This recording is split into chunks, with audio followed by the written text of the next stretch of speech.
Not long ago, President Trump fired Acting Attorney General Sally Yates. She was a holdover from the Obama administration, and she refused to enforce his new immigration order. In her place, he has promoted Dana Buente of Virginia. One of the men at the center of this contentious immigration order is Stephen Miller, senior advisor to the president. According to some news sources, he is the very center of all this. He's here to tell us where exactly he stands in the White House. Stephen, great to see you. Good to be here. Thank you. So I first got to ask you about the news. When did this happen? What does it mean? And tell us about the replacement. Right. So tonight we found out that an Obama appointee who was confirmed in 2015 was refusing to enforce the president's immigration order, defend the president's immigration order, and thus refusing to defend the Constitution and refusing to defend the country. It was a betrayal of her office, and she's being replaced with somebody who will enforce the laws of the United States. Is that person Senate confirmed? No, it'll be an acting position. It was my understanding, and I, of course, could be wrong, have been before, but that in order to sign certain warrants, wiretapping warrants, for example, federal warrants, you need to have someone at the Justice Department with a Senate confirmation. Is that true, do you think? Well, there are many layers of people at the Justice Department who've been Senate confirmed. Okay. So there's plenty of leadership there who's been Senate confirmed. But and obviously Jeff Sessions will be there very soon as well. Right. And we'll all look forward to that very much. So this does break precedent. I mean, I can't remember the last time anything like this happened. Doesn't mean it shouldn't happen, but it's not a common thing anyway. And well, critics are going to say, well, wait a second. You know, if you get in the way, a Justice Department official gets in the way of what the president wants, gets canned, they're going to start invoking Nixon immediately.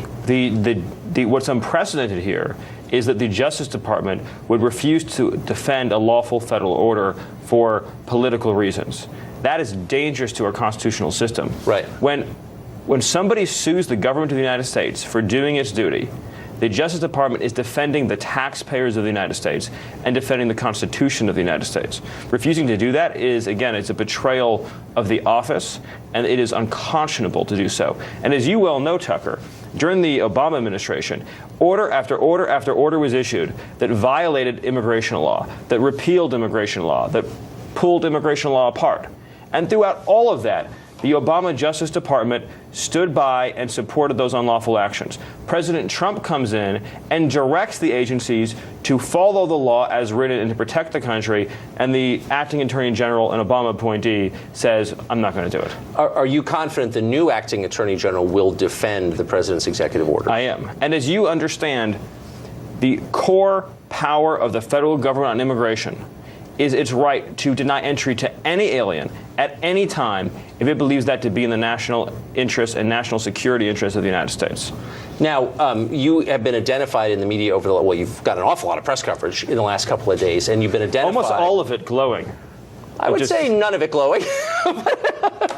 But all of it flattering in the sense that you have been given credit, really, for as the driving force behind these executive orders.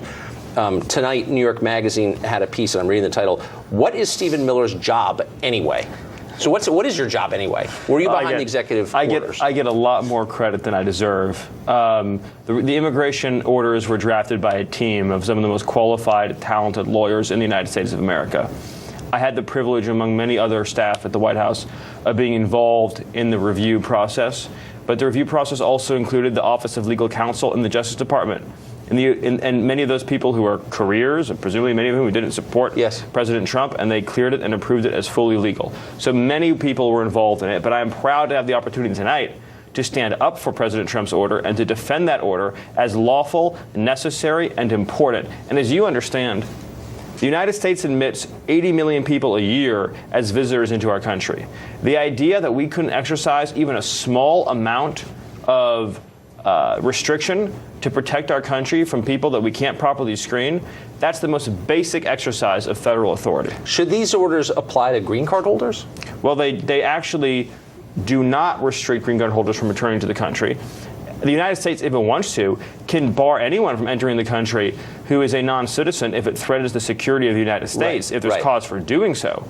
But in this case, green card holders have already been waived through and are continuing to be waived through. Okay, so there's no restriction on green card holders at all. The LA Times said you effectively ran the NSC principals meeting on Saturday. There wasn't even an NSC principals meeting on Saturday to run. Again, I'm flattered by the suggestion, but I have never attended nor run a National Security Council meeting.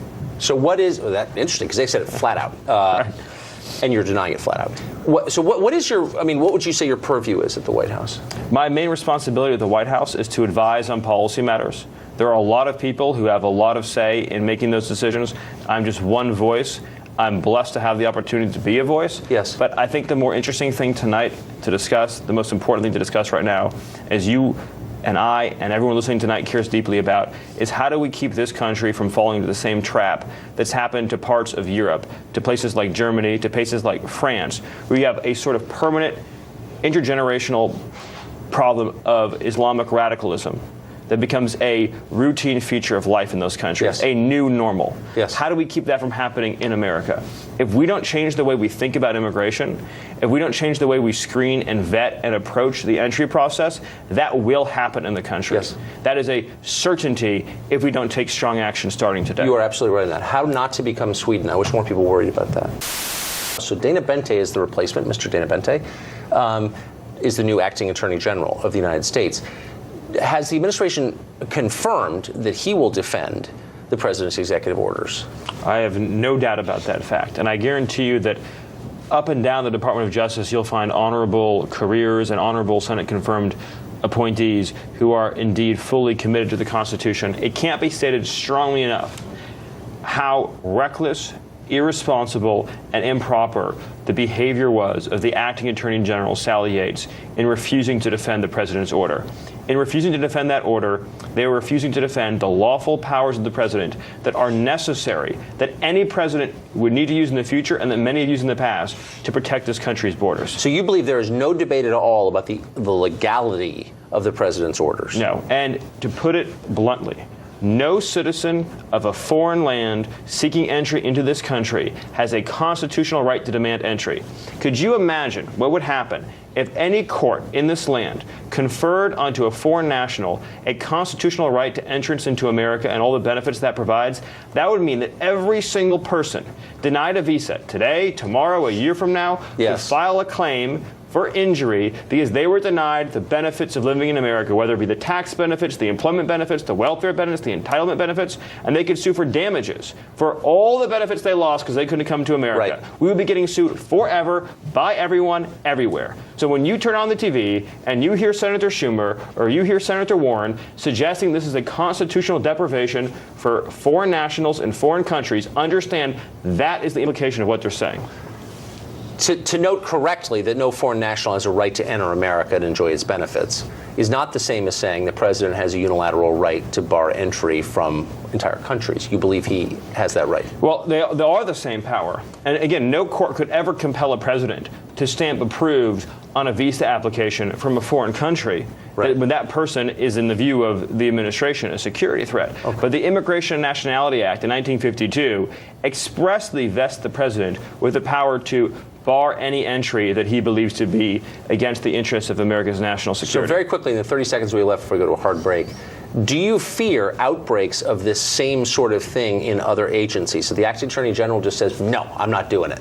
Do you fear that happening, I don't know, at State, Pentagon, other places? I don't right now, but I also think this is why it's important to get the Senate confirmation process moving forward. And we'll have a fabulous Attorney General, Senator Jeff Sessions. And the last thought, if I could squeeze it in here, is that the real victims when it comes to immigration are the thousands of Americans who've been permanently separated from the ones they love because we didn't enforce our laws. Stephen Miller.